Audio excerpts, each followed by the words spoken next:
everyone, welcome back to the channel. Welcome back to the channel. Oh my god, guys, I've been gone for a long time. A lot was going on, but I'm back now. Thank you so much to all my subscribers who stayed all this long, even though I was away. I appreciate each and every one of you.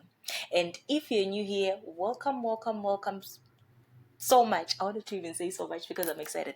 Thank you so much for coming, and we welcome you, and I hope you enjoy all the videos and all the information, all the gossips that I share in this channel. So today we're diving into one of the most bizarre and alarming internet scandals yet in 2025, the so-called Alabuka stat.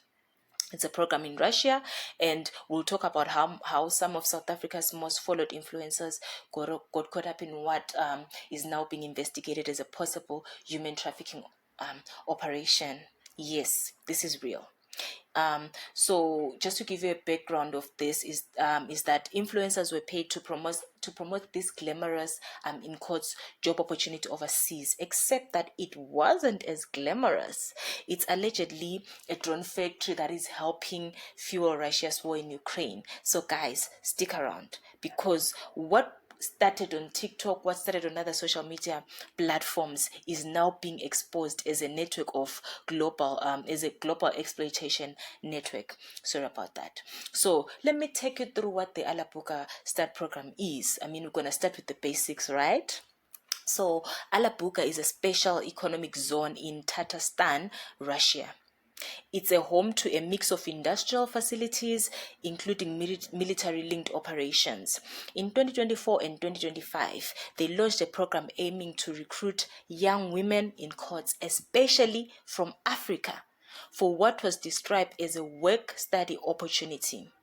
The package: free travel, free accommodation, Russian language training, and a path into hospitality or management.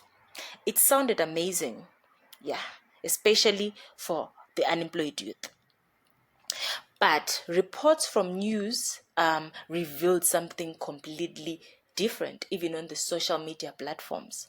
Instead of hospitality jobs, dozens of young African women, mostly South African, were allegedly put to work assembling drones used to aid the war in Ukraine. Some say they were made to work long hours under surveillance and hazardous conditions, allegedly. It's tough. It's really tough, And the worst part is that many of them had no idea what they were really signing up for. It's really sad, because again, if we look at the age, these women were young, like 18 to 22. They were so young and were looking for opportunities, because I mean the unemployment rate in South Africa is very high. So it's unfortunate that some of these women who are young signed up for this opportunity, looking for a better life and a better future for themselves. So now let's talk about the influencers. I put them on the screen. You can see there is Sima, Cyan, Monaka, and Zile. It's just a few, because I heard that there were several high-profile influencers, including these ones, and also there's one called Peachy Sprinkles. I don't know Peachy Sprinkles. I only know these ones on the screen, but it seems like there is a big network of influencers who are involved in this Alabuka promotion, the Alabuka Start program promotion. So the influencers also, they were excited about this opportunity. Some even flew to Russia, showing us the facilities, smiling in those clean domes, and encouraging their followers to apply.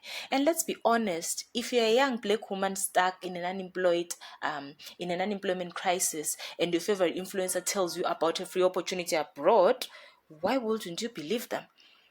Why wouldn't you believe them? Because most people, even me, I look up to some influencers who look good, drive nice cars. If that influencer comes to me and says, oh guys, there is a job opportunity overseas, I'll take it. I'll believe them, because I'm looking at what they have. Of course, that's wrong. I need to do my due diligence. But the first one will be like that adrenaline rush to say, wow, let me go overseas and look for a future for myself, especially if I'm unemployed,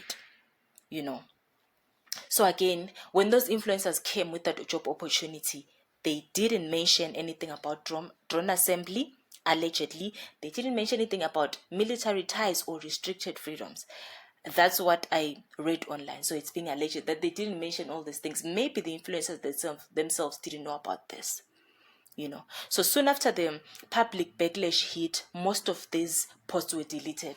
I mean, if you check their profiles, I know that Sima and Sayan Buji's TikToks were banned, but I know and I read somewhere that these influencers deleted all those posts that were promoting the Alapuka incident. So Sayan Buji, I think is the lady in the middle, issued an apology saying that she was misled and called it a huge learning curve. Others like Osima, they said they hadn't done their research, but the damage is already done. That's the sad part. We appreciate the apologies, but the damage is already done. The young women have gone to Russia. The damage is already done. So let's talk about the fallout, which is the backlash and the investigations. So when this all happened, the fallout was immediate. Social media exploded with anger. People called out the influencers for promoting something without due diligence. People on social media were terrified. They even flagged the operation as a potential trafficking ring. So I'm not sure if the South African government had started issuing statements or investigating into this. I haven't read something about that yet. It is alleged that some of the participants in this program in Russia, their passports were confiscated. They live in guarded dorms and they are unable to speak freely with the outside world. That's it, guys. This is all alleged. We're yet to hear the full story because these are bits and pieces that we're collecting on the internet based on the information that we're given.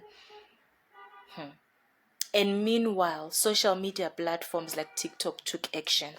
They banned accounts. So far, I know that Sayan and Sima's accounts were banned on TikTok. And Sima had like over 2 million followers. I mean, that's sad. That's really sad. It's really sad because, I mean, guys, for every action, there has to be a consequence. Because now there are investigations that are happening. I hope the investigations will be done. And then the young girls who went to Russia will be saved. That's my prayer at this point because, guys, the damage has already been done. Like I said earlier, even if they issued their apologies, yes, we appreciate their apologies. An apology is always needed if someone makes a mistake, but the damage has already been done.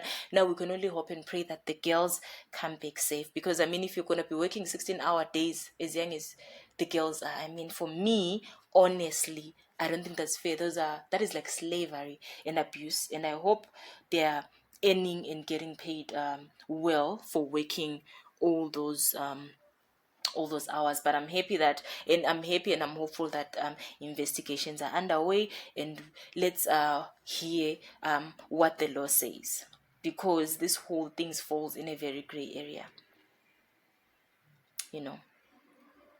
So according to the Advertising Regulatory Board, influencers are required to clearly label paid promotions using tags to show that they are ads or they are sponsored, and they might also not mislead audiences in any way.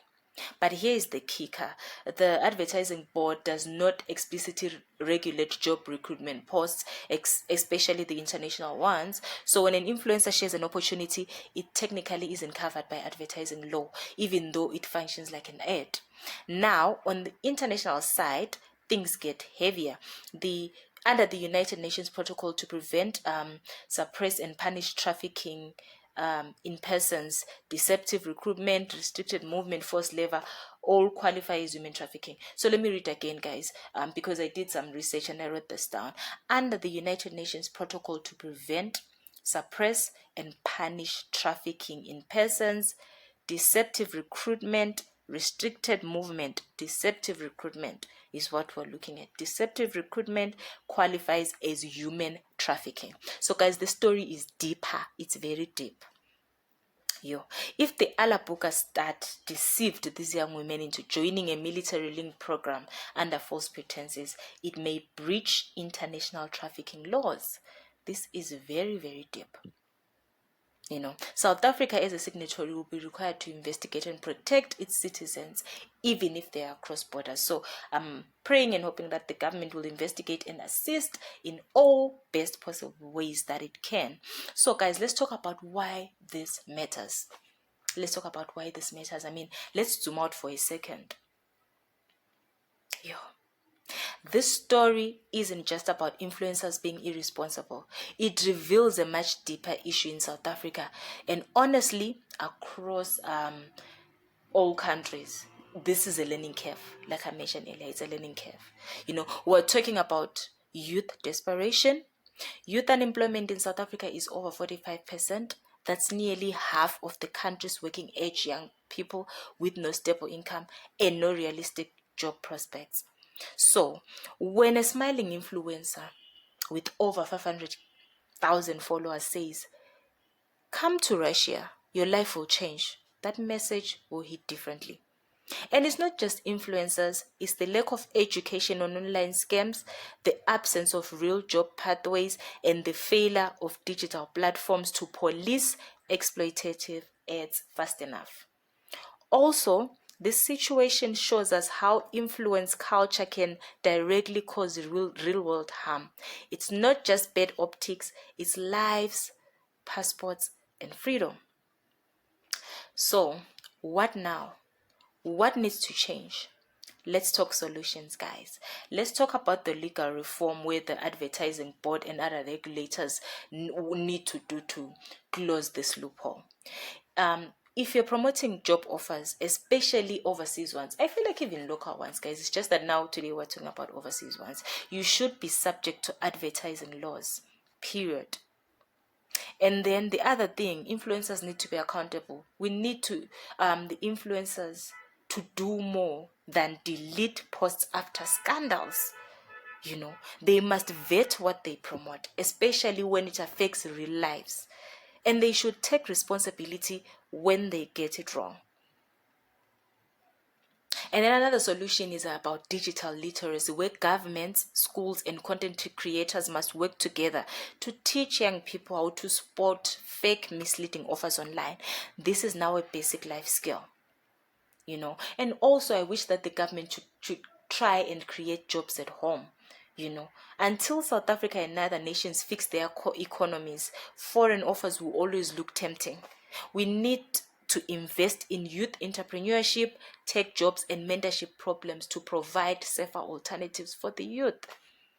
And then also the platform responsibility. Social media giants must proactively flag, suspend, or vet recruitment posts. I told you earlier that TikTok bans Zima's account, but if TikTok can pick those things before any of this happens, let's say there's an ad, TikTok should use today programs in place to pick such advertisements and block them before people go or before people even see them. Before we even get access to them, let's block these things. They should flag them and suspend them before anything happens. It would have avoided a lot of things, especially if they are tied to conflict zones and unverified sources. For me, to be honest, when I heard that people went to Russia, I was like, my first thought was geopolitical risk, to say there's a war in Russia. This thing is geopolitical. Why would people go there? Then in my mind, I was like, oh my God, these are just young people. Maybe they are not in tune with foreign affairs. They are not in tune with news. They listen to only those nice things online. is it the Gen Zs? Yeah, the Y2Ks. They're all about fun, going out. So I don't think they're in tune with what's happening geopolitically. So that's why I mentioned that another solution would be for the government to go to schools and teach kids about these scams, scam jobs and all of those things. Anything that could pose attention to them. So education and educating them will be one of the things that will help eradicate all these problems. Let's be clear. Influencers also, they are not journalists, but they are public figures. With large followings comes great influence. And yes, responsibility. If you're an influencer watching this, be careful. Do your homework. Ask questions. And if you're a young person scrolling through Instagram or TikTok, remember this. Just because something looks cool or someone you trust posted it, it doesn't mean that it's real. Behind a free plane ticket and a dome selfie could be a war factory. If the story shocked you, good. That means you're paying attention. Make sure you like, comment, subscribe for more deep dive comment like this. turn on your notifications so that you don't miss the next episode. If you've been approached by sketchy job offers and want to share your experience, drop it in the comments. The info is in the description. Let's keep each other safe online. Thanks for watching, and remember, stay curious, stay skeptical, and always question the feed. Peace.